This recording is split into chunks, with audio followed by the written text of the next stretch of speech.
कबीरदास जी कह रहे हैं कि मुझ पर कृपा है कि मुझे बाल्यकाल से ही राम नाम प्रिय लगता है, मुझे बाल्यकाल से ही भक्ति भागवत प्रिय लगती है, परंतु गुरु नहीं है जीवन में। मेरे जीवन में एक गुरु तो होने चाहिए, जिन गुरु के आश्रय में रह करके, जिन गुरु की सन्निधि में जाकर के मैं ठाकुर जी की भक्ति को सहजता से प्राप्त कर सकूं। ऐसे गुरु मेरे जीवन में होने चाहिए। क्या करूं? तो गुरु की खोज में रोने लगे। अब मैं छोटा बालक हूं, मैं कहां ढूंढने जाऊंगा गुरु कहां है? बंधुओं, पहली बार जीवन में ऐसा हुआ है, ध्यान से सुनिए। हमेशा सुना गया कि गुरु की सन्निधि में गए हैं तब गुरु ने गोविंद के दर्शन कराए हैं, पर कबीरदास जी के साथ अद्भुत लीला हुई कि गोविंद ने आकर के गुरु का परिचय दिलाया है। गोविंद ने आकर के बताया कि तुम्हारे गुरु कौन है। कैसे? कबीरदास जी रोने लगे गुरु की याद में, और इतना रोने लगे, इतना रोने लगे। क्यों रो रहे हैं? आज मां ने डांटा कबीर को, क्यों? अरे बड़ी बड़ी ज्ञान की बातें करता है, जब हम पैदा हुए जग हंसे हम रोए, ऐसी करनी कर चलो हम हंसे जग रोए, बड़ी बड़ी बातें करता था, अब रो रहा है बेटा बेटा, क्यों रोता है? तब कबीरदास जी बोले, इसलिए रो रहा हूं क्योंकि रोने से जिद पूरी होती है। मैं ठाकुर जी को अपने माता पिता मान करके उनसे रो रहा हूं। संसार का बालक किसी वस्तु के लिए रोता है, खिलौने के लिए रोता है, मैं गुरु के लिए ठाकुर जी से रो रहा हूं कि मुझे गुरु बताओ, मेरे गुरु कौन है? इतना रोए कबीरदास कि आधी रात में आकाशवाणी करके ठाकुर जी को बोलना पड़ा। आकाशवाणी हुई आकाश से, अति ही गंभीर मति सरस कबीर हियो, लियो भक्ति भाव जाति पाति सब टारिये। छोटी सी अवस्था में अति गंभीर हैं कबीरदास। भाई न भवानी देह तिलक रमानी, करो करो गुरु रामानंद गरे माल धारिये। देखे नहीं मुख मेरो मानी के मले छमो को, जात नान गंगा कहीं मगतन डारिये। रजनी के शेष में आवेश सो, चलत आप परे पग राम कहे मंत्र सो विचारिये। ऐसी गुरु दीक्षा किसी की नहीं हुई होगी जैसी कबीरदास जी की हुई। ध्यान से सुनो, आकाशवाणी हुई, किसी को सुनाई नहीं दी, केवल कबीरदास जी को सुनाई दे रही है। बंधु, आकाशवाणी आज भी होती है। कभी कभी जब आप परम धार्मिक हो जाते हैं, परम सात्विक हो जाते हैं, परम निर्वैर निर्गुण हो जाते हैं, तो एकांत में जब आप बैठते हैं तब आपके मन में ऐसे विचार उत्पन्न होते हैं जो आपने कभी सुने नहीं, कभी कहे नहीं, कभी बोले नहीं। वो आकाशवाणी है, ठाकुर जी आज्ञा देते हैं। ठाकुर जी ही आपको आकर के कहते हैं कि तुम ऐसा करो। आपके मन में घर बनाने की इच्छा हुई, ये आकाशवाणी नहीं है। आपके मन में ब्याह करने की इच्छा हुई, ये आकाशवाणी नहीं है। आपके मन में कुछ धन कमाने की इच्छा हुई, ये आकाशवाणी नहीं है। पर इन सब संसार के विचार व्यवहार के बीच में आपके चित्त में कोई परम धर्म करने की इच्छा हो जाए, ऐसा करना चाहिए, ये आकाशवाणी है। खूब धन हो गया, घर बना लिया, गाड़ी खरीद ली, प्रॉपर्टियां खरीद ली, दुकानें बना ली, ऑफिसेस बना लिए, लेकिन धन अभी भी बहुत है। तो मन में बात आई, चलो कहीं एक आश्रम बनाते हैं जहां संत सेवा हो सके। अपना नाम नहीं देंगे उसमें, अपने प्रचार के लिए धर्म का कार्य कर रहे हो, वो भी आकाशवाणी नहीं है। मेरा नाम ना आवे लेकिन मेरी सेवा से कुछ परोपकार हो जाए, ये आकाशवाणी। मन में आधी रात बैठे थे और इच्छा प्रकट हो गई कि चलो तिरुपति बालाजी, मन तड़प रहा है दर्शन करने के लिए, ये आकाशवाणी है। ठाकुर जी तड़प रहे हैं आपको देखने के लिए। मन में इच्छा हो गई। हर बार तो गाड़ी से गए हैं ऊपर तिरुमला, अब की बार पैदल जाएंगे, और पैदल चल करके उत्साह में हंसते खेलते नाचते गाते हुए, आकाशवाणी है। आज तक कभी एकादशी का व्रत नहीं किया, लेकिन अचानक मन में इच्छा हो गई कि अब एकादशी करनी है। और एकादशी भार के रूप में नहीं, अरे व्रत है मैं तो पिज्जा नहीं खा सकता, मैं तो आज रोटी नहीं खा सकता, अरे मेरे एक मित्र का जन्मदिन है मैं तो इसमें कुछ खा नहीं सकता। नहीं, इतने उत्साह में आकर के आप एकादशी करते हैं कि आज तो मेरी एकादशी है, परम प्रसन्न होकर के व्रत करते हैं। ये आकाशवाणी के द्वारा की गई क्रिया है। जीवन व्यतीत हो गया, अब इच्छा हो गई कि गुरु जीवन में आने चाहिए, और जिनकी वाणी, जिनका स्वरूप, जिनकी उपस्थिति से चित्त पवित्र हो रहा है, ऐसे किसी का चिंतन करके मन में भाव आ जाए कि इनसे दीक्षा चाहिए, ये आकाशवाणी है। आकाशवाणी मतलब क्या है? भगवान के प्रति जो प्रेरणा आपके चित्त में प्रकट होती है वो आकाशवाणी से होती है, ठाकुर जी की कृपा से होती है। आपकी मन की वाणी तो संसारी क्रिया कराती है, ये आकाशवाणी है, हरिवाणी है, जो आपको भगवत मार्ग की ओर ले जाती है। हम चेन्नई में रहते हैं, व्रज बहुत दूर है, यहां से बार बार नहीं जा सकते, तो क्या करें, अपने घर को ही व्रजमंडल बना लेते हैं, अपने घर को ही अष्ट सखियों की महल, अपने घर को ही श्री ठाकुर जी का निकुंज बना लेते हैं। प्रवेश करने से अंत तक ऐसा लगे कि व्रज का ही कोई गांव है, ऐसी भावना से घर का निर्माण कर दिया, ये आकाशवाणी। तो आकाशवाणी आज भी होती है। भगवत कार्यों के प्रति जो आपके चित्त में प्रेरणा जागृत होती है वो आकाशवाणी से ही होती है। आकाशवाणी करके केवल कबीरदास जी को बता दिया, क्या बताया? भई नभवानी देह तिलक रमानी, करो करो गुरु रामानंद गरिमाल धारिये। आकाशवाणी हो गई। बोले ए कबीर रो नहीं, तुम्हारे गुरु मिल गए हैं। बोले कौन है मेरे गुरु? बोले काशी में विराजमान श्री रामानंदाचार्य जी महाराज, यही तुम्हारे गुरु हैं। रामानंदाचार्य जी का नाम सुनते ही कबीरदास जी घबरा गए। बोले अरे रामानंदाचार्य जी तो म्लेच्छों का मुख भी नहीं देखते। पूरे काशी में हल्ला यही है कि मैं म्लेच्छ हूं, मेरे माता पिता म्लेच्छ हैं। वो तो मिलेच्छों का मुख भी नहीं देखते हैं, फिर मेरी दीक्षा कैसे होगी उनसे? अब देखो आकाशवाणी एक एक क्रिया बता रही है। क्या बोले? भई नभवानी दे तिलक रमानी। बोले तुम एक काम करो, बोले क्या? अपने अंग पर तिलक धारण करो, सिर पर रामानंदी तिलक धारण करो, 12 तिलक अंग पे धारण करो, और क्या करो? गले माला धारिये, गले में कंठी माला पहन लो, तिलक धारण कर लो और श्री रामानंदाचार्य जी के पास चले जाओ। बोले देख नहीं मुख मेरो मानिके मिलेच्छ मोको, मेरा मुख नहीं देखेंगे वो मिलेच्छ जान के। जात नहान गंगा कही मन तने डारिये, अरे वो किसी मिलेच्छ का मुख देख भी लेते हैं तो तुरंत गंगा स्नान करने जाते हैं, वो मुझे दीक्षा कैसे देंगे?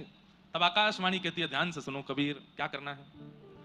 रजनी के शेष में आवेश सो चलत आप, कहीं भोर होकर के मिलेच्छों का मुख ना देखना पड़ जाए, इसलिए रामानंदाचार्य जी आधी रात में गंगा स्नान करने जाते हैं। ध्यान से सुनिएगा, आकाशवाणी बता रही है, बोले ऋषि रामानंदाचार्य जी आधी रात में गंगा स्नान करने जाते हैं, लगभग 2-3 बजे गंगा स्नान करने जाते हैं कि कहीं किसी मिलेच्छ का मुख ना देखना पड़ जाए। बंधुओं, भारत पर अंग्रेजों ने शासन किया, अंग्रेजों से पहले मुसलमानों ने शासन किया, मुसलमानों से भी पहले तुगलकों ने शासन किया भारत के ऊपर। आज हम लोगों की जो स्थिति इतनी, चाहे इकोनॉमी के रूप में हो, चाहे हमारे व्यवहार के रूप में हो, चाहे आज अब तो भारत ग्रोइंग कंट्री बनता जा रहा है दिन ब दिन, पर हमारी इतनी बुरी स्थिति की किसने? शासन इतना किया है भारत के ऊपर, ऐसे ऐसे आक्रांताओं ने। श्री रामानंदाचार्य जी के चरित्र में आता है कि अगर रामानंदाचार्य जी पृथ्वी पर नहीं आते तो भारत की दशा आज जो है इससे भी ज्यादा बुरी हो गई होती। क्यों? मिलेच्छों को, तुगलकों को जितना इन्होंने परिवर्तित किया, जितना इन्होंने ज्ञान दिया, जितना इन्होंने भगाया भारत से, उतना कोई आचार्य नहीं भगा पाए। इसलिए रामानंदाचार्य जी बड़े पूजनीय है, सब आचार्य पूजनीय, साक्षात राम जी ही रामानंदाचार्य जी के रूप में आए। तो बोले कि वो सुबह स्नान नहीं करते हैं गंगा जी में, रात में स्नान करने जाते हैं, कहीं मिलेच्छों का मुख ना देखना पड़ जाए। इसलिए तुम क्या करो? बोले क्या करूं? बोले जहां रामानंदाचार्य जी रहते हैं वहां से गंगा जी के नीचे उतरने वाली घाट की जो सीढ़ियां हैं वहीं पे सो जाओ और उल्टे सो जाना, लेट जाना। जैसे ही वो नीचे उतरेंगे उनका चरण तुम्हारे अंग पर पड़ेगा और उनके मुख से जो शब्द निकलेगा उसी को गुरु मंत्र मान लेना, हो जाएगी तुम्हारी दीक्षा। रजनी के शेष में आवेश सो चलत आप, पैर पग राम कही मंत्र सो विचारी है। देरी मत करो, जल्दी करो। आधी रात का समय, तुरंत श्री कबीरदास जी ने स्नान किया, 12 तिलक अपने अंग पर धारण किए, गले में कंठी माला पहन ली, जो गुरु प्रदान करते हैं वो अपने आप धारण कर लिया। पहुंच गए पंचगंगा घाट जहां श्री रामानंदाचार्य जी निवास करते थे, और जहां से घाट के लिए नीचे सीढ़ियां जाती हैं वहीं जाकर के लेट गए। सीधे नहीं लेटे, पट्ट लेटे, उल्टे लेटे। क्यों? मेरा मुख देखेंगे तो कहीं मिलेच्छ जान करके अब शब्द ना बोल दें, इसलिए मुख नहीं दिखाऊंगा। लेट गए। रामानंदाचार्य जी निकले और बड़ी तीव्रता से जाते थे कि कहीं मैं स्नान करके लौटाऊं, इस बीच में कोई मिलेच्छ ना आ जाए। और जैसे ही रामानंदाचार्य जी सीढ़ियों से उतरने लगे, इतने में ही चरण पड़ा, और कबीरदास जी के ऊपर जैसे ही चरण पड़ा, रामानंदाचार्य जी को लगा पता नहीं कौन आ गया नीचे। जोर से उछल करके चिल्लाने लगे, राम राम राम राम राम राम राम राम।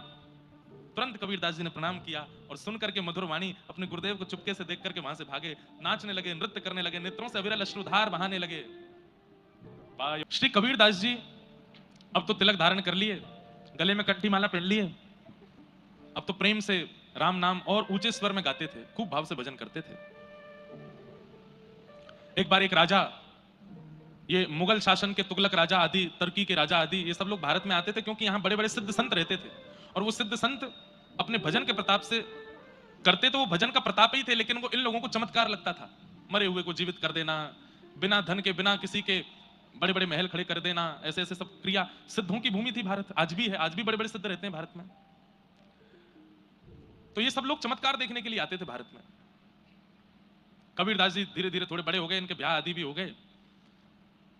इनके एक पुत्री थी और एक पुत्र था। वे दोनों भी इनके वास्तविक पुत्र पुत्री नहीं थे।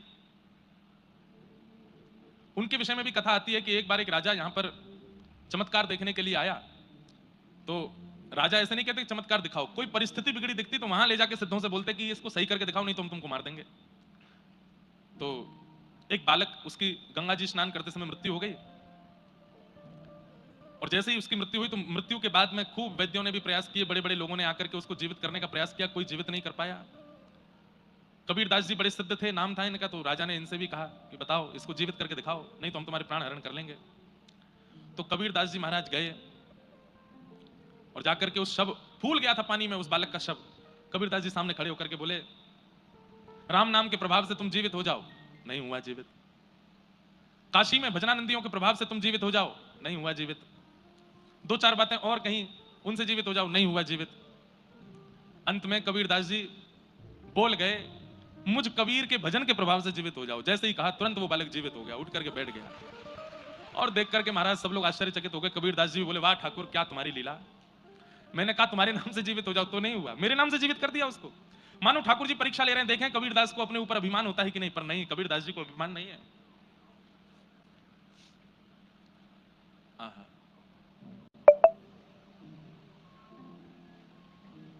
ऐसे ही उसको अपना पुत्र माना। एक राजा की पुत्री मारी गई, मर गई, उसको भी इन्होंने अपनी कहानी से जीवित कर दिया, तो फिर वही इनकी पुत्री हुई। ऐसे इनके दो, एक पुत्र एक पुत्री हुई। कबीरदास जी की साखी और दोहे पूरे विश्व को बड़े प्रसिद्ध हैं। परंतु एक बात कई लोगों के मन में आती है कि श्री कबीरदास जी महाराज वो केवल ज्ञान परख भक्त थे, भाव परख भक्त नहीं थे। मतलब जैसा मैंने कल बताया कि भक्तिमती मीराबाई, गोस्वामी तुलसीदास जी महाराज, सूरदास जी महाराज, कुंभनदास जी महाराज, ये सब ठाकुर जी के प्रेम स्वरूप के भक्त हैं। इन्होंने ठाकुर जी के यश को खूब गाया। कबीरदास जी ने ठाकुर जी का यश नहीं गाया, ठाकुर जी का नाम जपो, यही यश गाया। और कबीरदास जी की भक्ति में एक विशेष बात और है, बाकी के सब भक्त दूसरों को समझाते हैं, कबीरदास जी किसी को नहीं समझाते, खुद को समझाते हैं, अपने मन को ही समझाते रहते हैं। रे मन राम भजो, अपने ही मन को समझाया कबीरदास जी ने, दूसरों को नहीं समझाया। कबीरदास जी के इस भाव से पता चलता है कि कबीरदास कह रहे हैं कि भाई दूसरों को ज्ञान बाद में दीजिएगा, पहले खुद को समझाइए, पहले खुद को सुधारिए। तुम सुधर जाओगे, पूरा विश्व सुधरने लगेगा। खुद को संभालो। तो कबीरदास जी के विषय में एक बात सबके मन में आती है कि वे ज्ञान परक भक्त थे, भाव परक नहीं। वो भक्ति नहीं करते थे। ठाकुर जी की प्रेम लक्षणा भक्ति में उनकी ज्यादा रुचि नहीं थी। ऐसी भावना लोगों के चित्त में उनके दोहे, शाकी, पद आदियों को पढ़ करके समझ आती है। पर ऐसा ही एक अपराध हो गया हमारे व्रज के रसिक महात्मा से। हमारी बार एक सभा में भक्तों की चर्चा हो रही थी, तो किसी ने कबीरदास जी का नाम लिया। कबीरदास जी के भगवत धाम गमन के बहुत वर्षों बाद हुए हरिराम व्यास जी। तो जब सभा में कबीरदास जी का नाम हुआ तो हरिराम व्यास जी उठ करके बोले, भैया देखो एक हमारी बात सुनो। कबीरदास जी वैकुंठ गए होंगे, कबीरदास जी साकेत गए होंगे, कबीरदास जी गोलोक धाम गए होंगे, पर निकुंज में उनका प्रवेश नहीं हुआ होगा। निकुंज कौन है? जहां प्रिया प्रीतम नित्य विलास करते हैं, विहार करते हैं। कुंज, अरे महाराज जन्माष्टमी का दिन था और एक भाई हाथ में एक थैला लिए घूम रहा था वृंदावन में, उसमें 1.5-2 लाख रुपए पड़े थे। तभी एक बंदर आया, बंदर ने आकर के वो थैला छीन लिया उससे, और थैला छीन करके ले गया ऊपर किसी छत पे। और बंदरों का तो काम है, उनको क्या पता नोट क्या है। बंदर ने वो थैला वेला फाड़ के सारे नोट निकाले और सब ऐसे ऐसे करके उछालने लगे। वहां भीड़ लग गई नीचे महाराज लोगों की, 500-500 के नोट लोग लूट लूट के ले जा रहे हैं, बंदर लुटा रहा ऊपर से। और जिस व्यक्ति का वो बैग लुटा था वो नाच रहा था।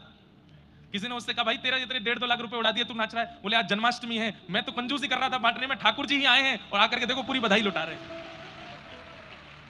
ये क्या है? निकुंज दर्शन। अब उसकी दृष्टि में वो बंदर नहीं है, उसकी दृष्टि में वो 1.5 लाख बर्बादी नहीं है। उसकी दृष्टि में क्या है? बोले आज जन्माष्टमी है, मैं तो कंजूसी कर रहा था बांटने में, ठाकुर जी ने ही योजना बना करके लुटवा दिया सबरे। बधाई हो कहकर के नाचने लगा। ये निकुंज दर्शन है। और निभृत निकुंज कैसा होता है? निभृत निकुंज में तो आपको मंदिर भी नहीं जाना पड़ता, जहां बैठोगे वहीं नेत्र बंद करके आपको अनुभव हो जाएगा। आज बिहारी जी ने नीली पोशाक पहनी है, आज सिर पर टेढ़ी पाग धारण करी है, उस पर मोंगरा सुंदर सुशोभित हो रहा है। आज ठाकुर जी का ऐसा, आज ठाकुर जी की प्रसादी में क्या बना होगा आपको वहीं। ये निभृत निकुंज है। हमारा भजन, व्रज की परंपरा वालों का भजन इसीलिए है कि हम कुंज से निकुंज में पहुंचे और निकुंज से निवृत्त निकुंज में पहुंचे, हमारी दृष्टि बदल जाए। जहां केवल दोष दिख रहे हैं वो निकुंज निवृत्त निकुंज नहीं है, जहां हर भाव में केवल और केवल भाव ही दिख रहा है। तो श्री हरिराम व्यास जी कौन है? ये निकुंज उपासक हैं। जब इन्होंने सभा में कबीरदास जी का नाम सुना तो बोले, भैया देखो क्षमा करना, कबीरदास जी ज्ञानी थे, कबीरदास जी वैरागी थे, पर कबीरदास जी रसोपासक नहीं थे। कबीरदास जी निकुंज की प्राप्ति नहीं कर पाए होंगे। कबीरदास जी को वैकुंठ मिला होगा, साकेत मिला होगा, लेकिन ठाकुर जी का निवृत्त निकुंज नहीं मिला होगा। इस बात को जैसे ही इन्होंने बोला तो हरिराम व्यास जी को नित्य नेत्र बंद करके ठाकुर जी के युगल सरकार का दर्शन होता था। आज जब रात्रि में नेत्र बंद करके बैठे तो युगल सरकार नहीं दिखे। मन में विचार किया ठाकुर जी व्यस्त हैं इसलिए नहीं दिख रहे। अगले दिन सुबह फिर चिंतन किया, फिर नहीं दिखे। 4-5 दिन तक ठाकुर जी का अनुभव नहीं हुआ तो ये रोते बिलखते हुए श्री हरिवंश महाप्रभु के पास गए और जाकर के बोले कि मुझे ठाकुर जी का अनुभव नहीं हो रहा है। तब हरिवंश महाप्रभु ने कहा, निश्चित ही तुमने कोई किसी भक्त का अपराध किया है। तब किसी ने बताया, बोले आप 5 दिन पहले एक सभा में कबीरदास जी के लिए कह रहे थे कि उनको निकुंज नहीं मिला। अरे भैया अभी इसी वक्त जाओ, जमुना जी में स्नान करके कबीरदास जी का चिंतन करके उनको प्रणाम करो। हरिराम व्यास जी तुरंत गए, यमुना स्नान करके और श्री कबीरदास जी का स्मरण किया और स्मरण करके फिर उन्होंने कबीरदास जी को वंदन करते हुए उन पर पद लिखा। क्या लिखा? आहा, कली में साचो भक्त कबीर, कली में साचो भक्त कबीर, कली में साचो भक्त कबीर, कली में साचो भक्त कबीर, कली में साचो भक्त कबीर, कली में साचो। जब ते हरि चरणन रति उपजी, जब ते हरि चरणन रति उपजी, तब ते पुण्यो न चीर, तब ते। व्यासवाणी है, जब ते हरि चरणन रति उपजी, तब ते बुनो न चीर। इनके माता पिता कपड़े बुनते थे। कहते हैं कि कबीरदास जी की जब से रति हो गई ठाकुर जी के चरणों में, तब से इन्होंने बुनना बंद कर दिया। बुनना क्यों बंद किया? बोले केवल उतना ही कपड़ा बुनते हैं जिससे घर परिवार चल जाए, उससे ज्यादा बुनने की इनकी इच्छा नहीं होती। अरे और कपड़े बुन करके और धन भी कमा सकते हैं, पर नहीं, जितने से रात का भोजन हो जाए, रात के बाद सुबह का भोजन हो जाए, केवल इतने ही कपड़े बुन करके बेचते हैं। और वो भी बेचते नहीं है। आदमी पूछता है कितने का है, बोले जो तुम दे दो उतने का है, जितना दे दो। और कई बार व्यक्ति प्रसन्न होकर ज्यादा भी देता तो बोले नहीं नहीं नहीं, इतना नहीं, इतना बहुत है बस। कली में साचो भक्त कबीर, कली में। एक बात तो माननी पड़ेगी भैया, आपको ठाकुर जी ने चुना है तो आपके मन की एक स्थिति बन जाएगी। क्या? आप संग्रह नहीं करोगे, आप लुटाओगे। ठाकुर जी अगर आपको स्वीकार कर लेंगे तो ये जमा करने की इच्छा नहीं हुआ करेगी। ठाकुर जी स्वीकार कर लेंगे तो लुटाने की इच्छा हुआ करेगी, देने की इच्छा हुआ करेगी। अपने ऊपर ऐशो आराम में खर्च करना, उसको मत मान लीजिएगा कि हाँ ठीक है महाराज जी, रात को क्लब में जामे, इतना उड़ाया मैं, सुबह पिए खाएं, उसमें करते हैं खर्चा, यही बहुत है। ये भी तो एक प्रकार से खर्चा ही है कि लुटा रहे। नहीं, दूसरों को देने का मन होगा, दूसरों की सेवा में लगाने का मन हो तो समझ जाओ ठाकुर जी ने स्वीकार कर लिया। कली में साचो भक्त कबीर,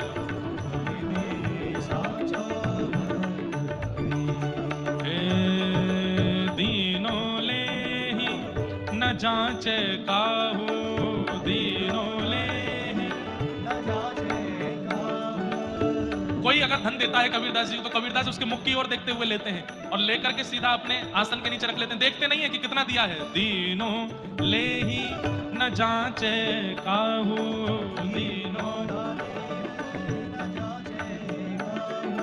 ऐसो मन को धीर, ऐसो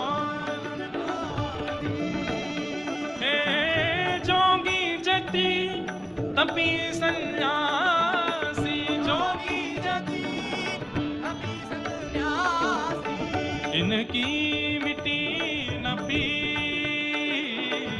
इनकी मिट्टी न पीर। कली में साचो भक्त कबीर, कली में साचो भक्त कबीर, कली में साचो भक्त कबीर, कली में साचो।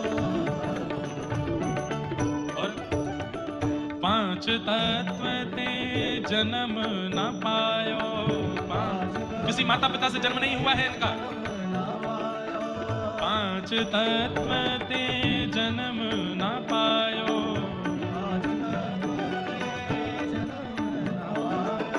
काल न ग्रस्यो शरीर, काल न ग्रस्यो शरीर। हे व्यास भक्त को खेत जुला हो, व्यास भक्त को खेत जुला हो, हरि करुणा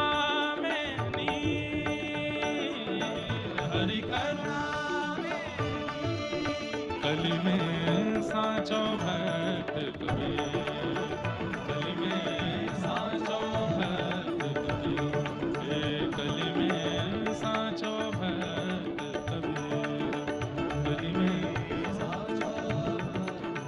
साचो भक्त कबीर, साचो भक्त कबीर।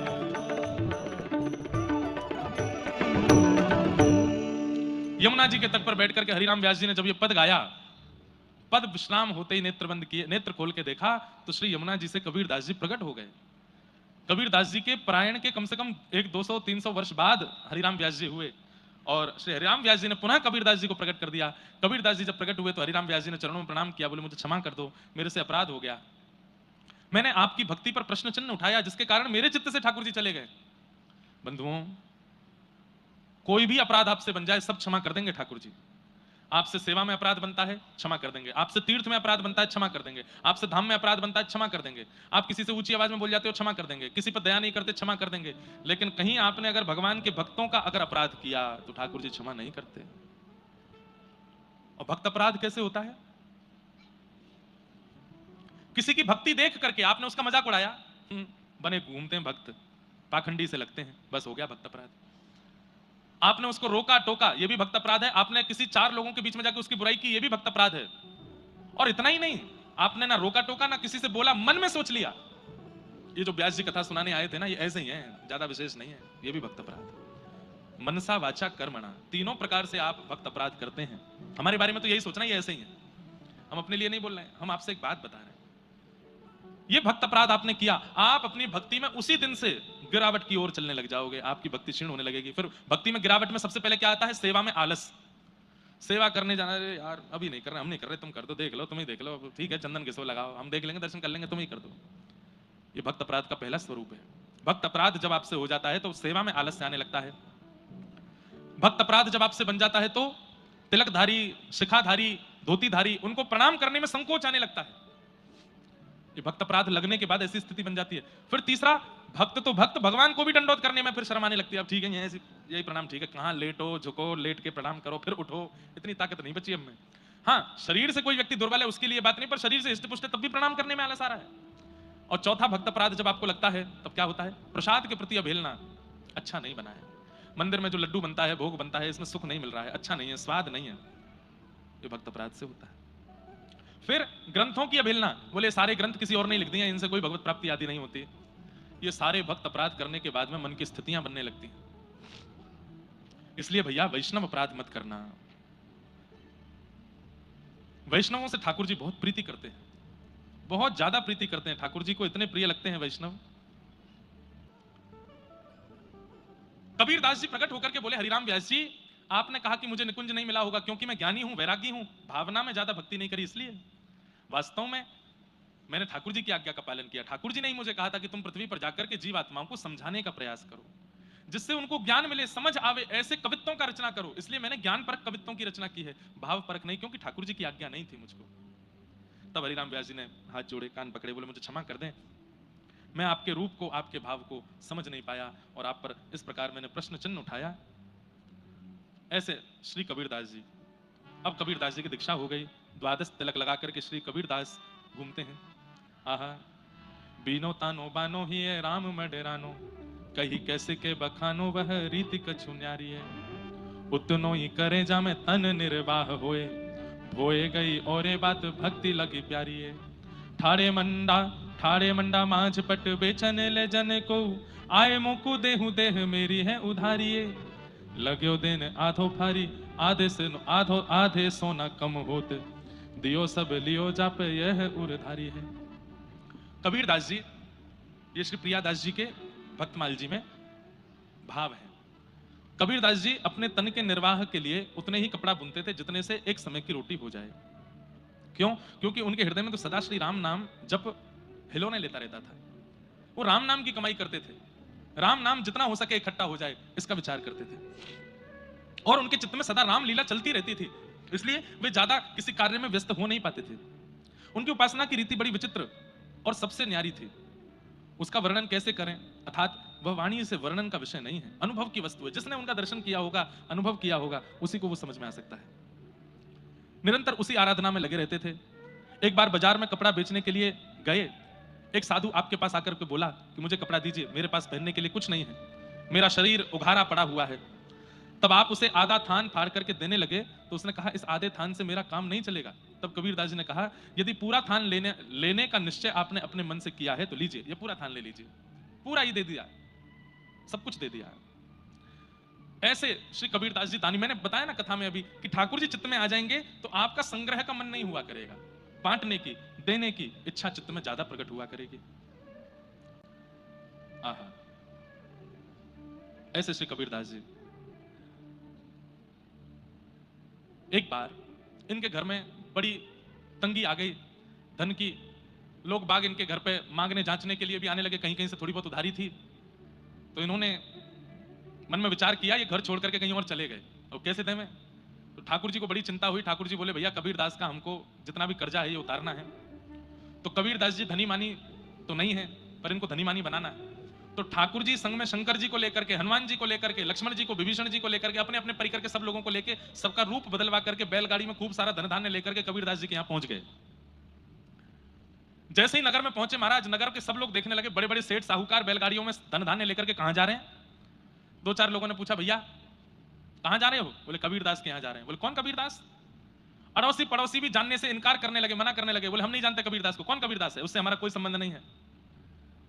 भक्ति का बंधुओं एक स्वरूप और है कि भक्ति जब जीवन में आती है तो कई लोग आपका त्याग अपने स्तर से कर देते हैं, वो आपसे संबंध बना। अभी तो ट्रेंडिंग में चल रही है ना सोशल मीडिया पर, इसलिए भक्ति सबको बढ़िया लगती है। पर जब ये सोशल मीडिया पर भी ट्रेंडिंग में नहीं थी तो कई बार कई लोग भक्त, घर में कोई भक्त बालक भी होता तो मेहमान आने पे बोलते तू कमरे में बंद रही हो, निकल के मत आइयो बाहर। तुझे देख करके सोचेंगे कोई बैरागी है इनके घर में। अभी तो भक्ति ट्रेंडिंग में है तो इसलिए फ्लो में लोग कर रहे हैं कि चलो तिलक लगा करके फोटो डालेंगे तो 200 लाइक ज्यादा आएंगे। आजकल इसलिए भक्ति हो रही है। अरे बड़ा विचित्र समय आया है महाराज, लेकिन हम कह रहे हैं इससे ही सही तिलक तो लगा रहे हैं, इससे ही सही काशी तो जा रहे हैं, बद्रीनाथ तो जा रहे हैं, वृंदावन तो जा रहे हैं, बरसाना तो जा रहे हैं, भले ट्रेंडिंग में आने के लिए जा रहे हैं, जा तो रहे हैं। एक बार श्री जी की दृष्टि पड़ गई तो क्या पता जीवन संवर जाए।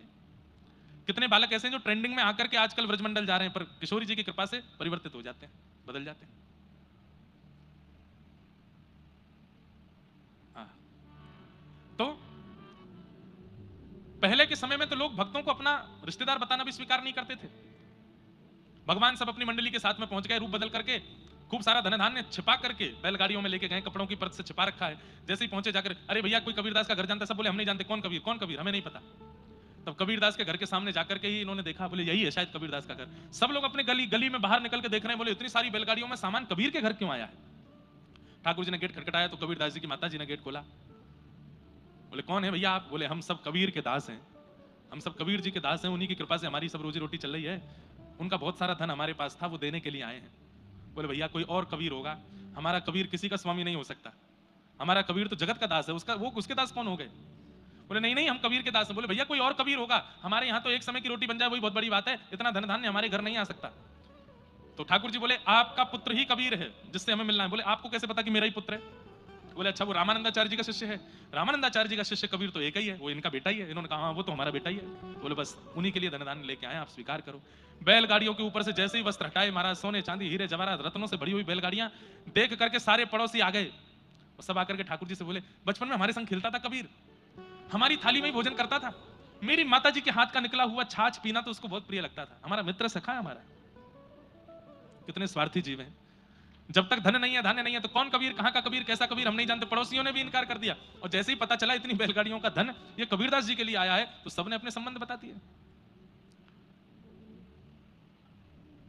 ढूंढो कहां है कबीर, 4 दिन तक ढूंढते रहे, नहीं मिला।